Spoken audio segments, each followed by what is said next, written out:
Saya Muhammad Bintang Zeta Haryono dengan NIM 211011043. Perkenalkan, nama saya Merisa Alicia Pratiwi dengan NIM 2111011048. Saya Nanda Ainantias Eka Putri dengan NIM 211011053.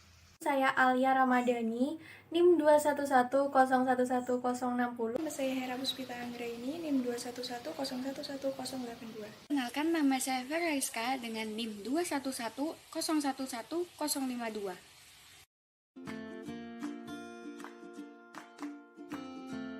Did you know? Asam adalah zat memberikan ion H+ ke zat lain atau sebagai donor proton. Basa adalah zat yang dapat menerima ion H+ dari zat lain dan membuangnya dari larutan. Asam dibagi menjadi dua, yaitu asam kuat dan asam lemah. Asam kuat kecenderungan terurai sempurna dalam larutan atau banyak melepas ion H+, contohnya HCl ke H+Ce-. Asam lemah sebagai terurai dalam larutan atau melepas sedikit ion H+, contohnya H2CO3 ke H+CO3-. Basa dibagi menjadi dua, yaitu basa kuat dan basa lemah. Basa kuat bereaksi kuat dengan asam H+, contohnya NaOH. Basa lemah bereaksi lebih lemah dengan asam H+, contohnya NaHCO3. pH tingkatan kesamaan berdasarkan konsentrasi H+ pada cairan ekstrasel H+ sama dengan 4 kali 10 8 kuadrat molekul. Konsentrasi hidrogen normal dalam tubuh dipertahankan dalam batas yang minim. Setiap perubahan satu nilai pH merupakan 10 kali lipat perubahan H+. pH normal tubuh darah arteri 7,45 vena sampai 7,35 sampai 7,40.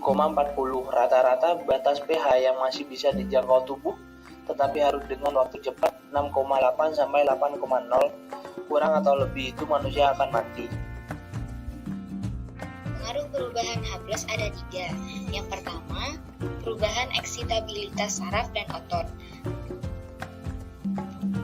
Ada asidosis dan alkalosis. Asidosis cenderung mendepresi CNS atau sistem saraf pusat sehingga akan disorientasi hingga koma.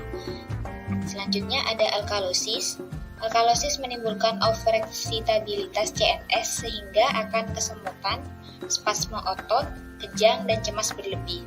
Yang kedua, perubahan aktivitas enzim yang akan mempengaruhi bentuk dan aktivitas protein sehingga aktivitas enzim yang akan berubah.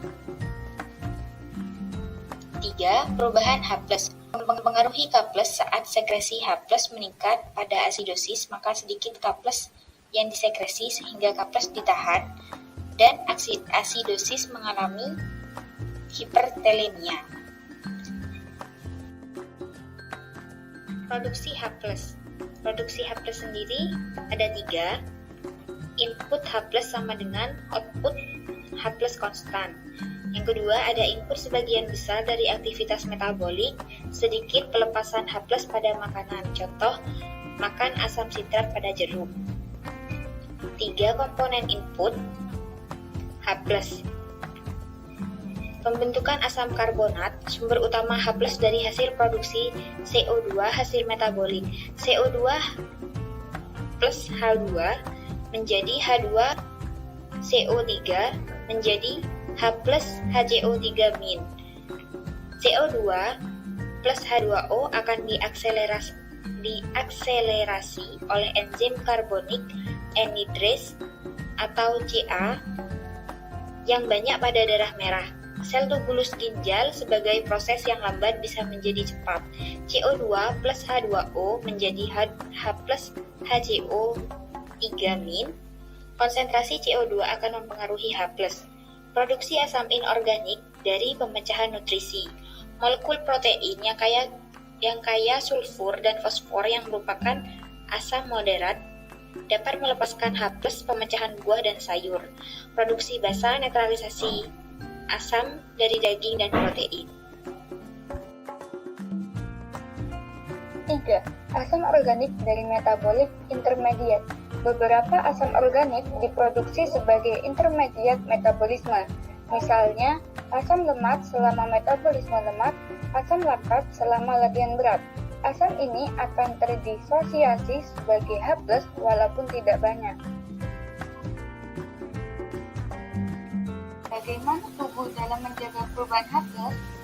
Yang pertama, kunci keseimbangan H+ yaitu menjaga cairan IGF ekstrasel pada alkalinitas normal sedikit 7,35 sampai dengan 7,45, sedikit alkali atau sedikit basa.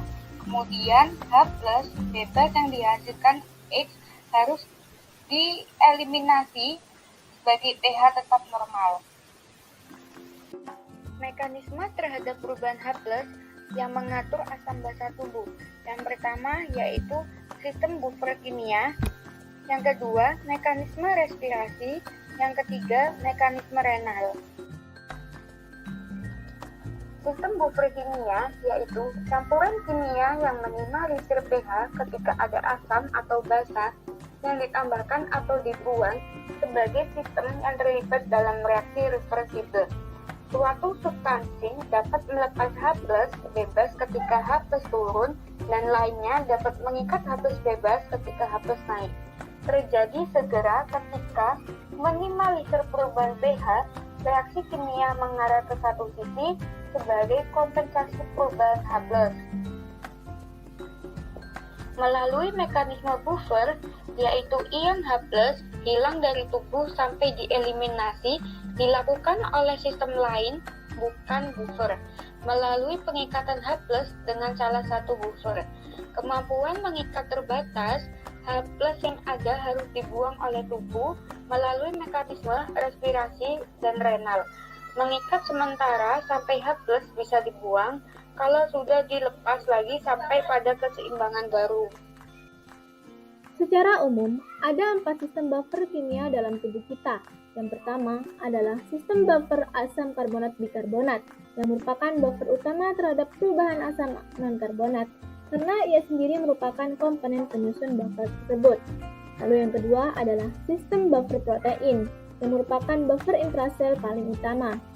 Walaupun ia dapat membuffer ekstrasel juga, karena ada protein di dalam cairan ekstrasel, namun dalam jumlah sedikit. Yang ketiga ada sistem buffer hemoglobin, yang merupakan buffer utama terhadap perubahan asam karbonat. Dan terakhir ada buffer fosfat, yang merupakan buffer utama urinari.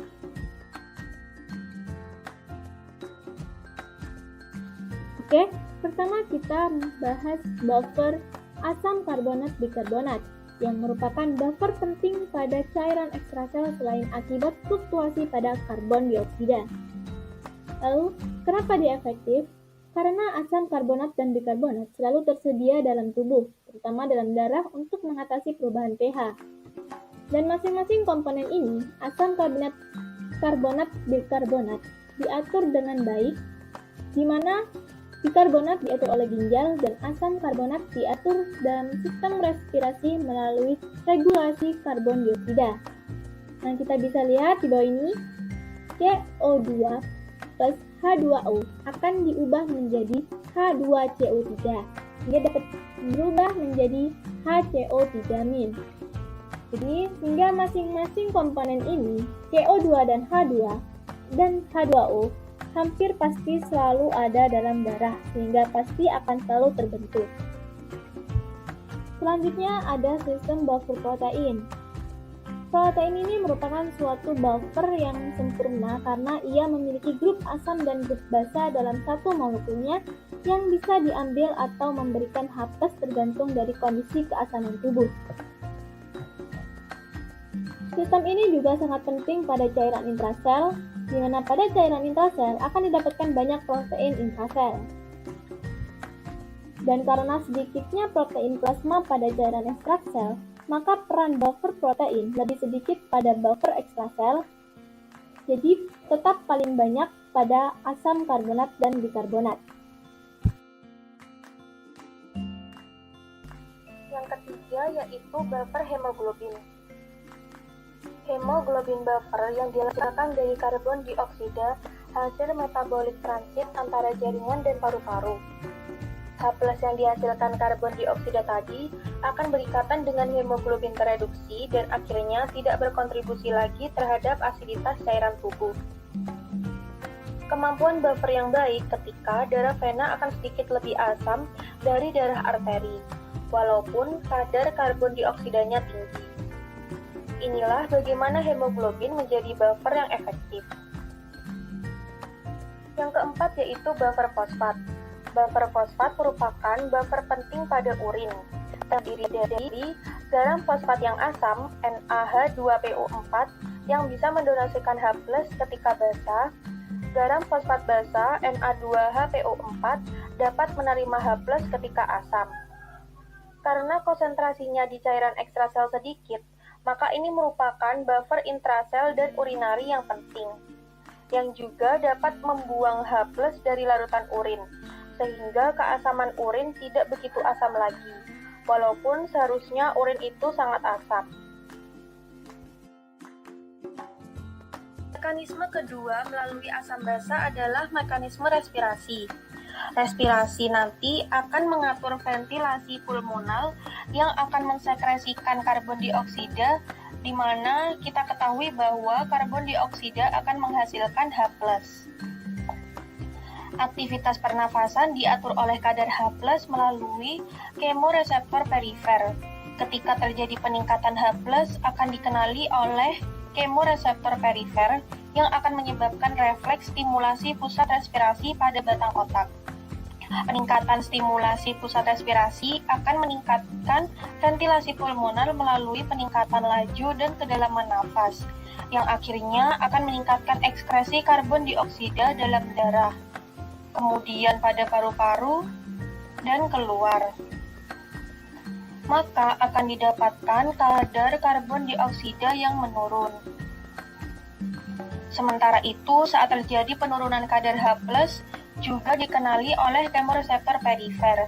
Bedanya di sini terjadi kebalikan, di mana ventilasi pulmonal akan menurun, penurunan laju, dan dalam nafas.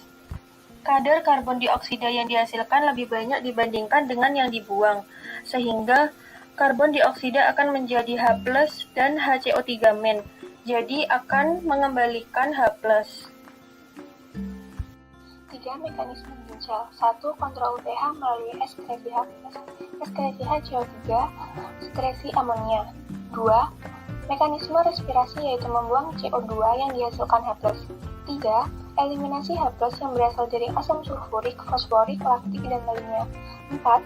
Semua H+ yang difilter akan dieskresi tapi tubulus tidak bisa diabsorpsi H+. 5. Sebagian besar H+ yang dieskresi yang dibantu oleh sel tubulus, misal prok, distal, dan kolektivus. Kesamaan pada urin ber-pH 6,0. Yang keenam, sekresi H+ pada sel tubular berasal dari CO2, yaitu dari plasma, cairan tubulus, CO2 yang dihasilkan dari sel tubulus, serta karir tergantung energi pada membran rumen dan transport H+ serta menuju rumen tubulus. 7. Pengaturan asam basa oleh ginjal. 8. Mekanisme pengaturan ekskresi HCO3-. Yang pertama, reabsorpsi HCO3 yang difiltrasi dan sekresi H+. Penambahan HCO3- baru ke plasma bersamaan dengan sekresi H+. Sekresi HCO3 dan reabsorpsi H+. 9. Ketika H+ naik, lalu sekresi H+ naik, maka HCO3 yang difiltrasi menurun hingga terjadi ketidaksesuaian antara HCO3 filtrasi dengan sekresi H+. Ekskresi H+ meningkat hingga urin lebih asam. Ekskresi H+ berikatan dengan penambahan HCO3- ke plasma hingga HCO2 buffer kelebihan H+. Ke-10, alkalosis menyebabkan H+ plasma turun dan HCO3 plasma naik. Lalu laju sekresi H+ turun dan filtrasi HCO3 naik. Kemudian HCO3 naik hingga menjadi urin alkali. 11. Kompensasi ginjal. Menjadi jam hingga hari. Hingga lini ketiga, pertahanan perubahan pH. 12 mekanisme regulasi asam basa paling poten. Yang pertama, membuang H+ dari sumber manapun. 2. Dapat menahan dan membuang HCO3 min tergantung status asam basa. 3. Kemampuan mengembalikan pH normal.